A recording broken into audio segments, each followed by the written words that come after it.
Here's a graph of income inequality in 1981 and 2010. This is using the Gini coefficient, and this increase is quite substantial.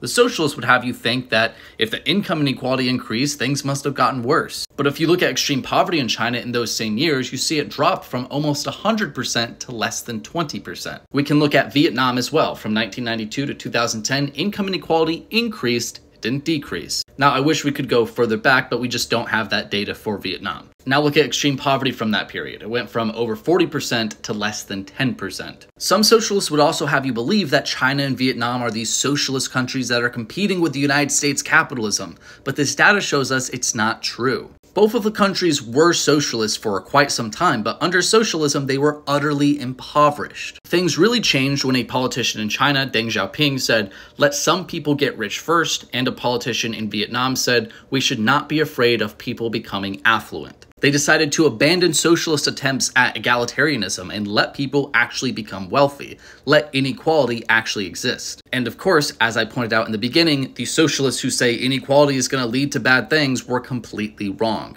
Extreme poverty went down, people's wages went up. The expansion of markets in China and Vietnam were resounding successes. This isn't even disputable. Today we see many countries suffering in socialist poverty, like North Korea or Cuba.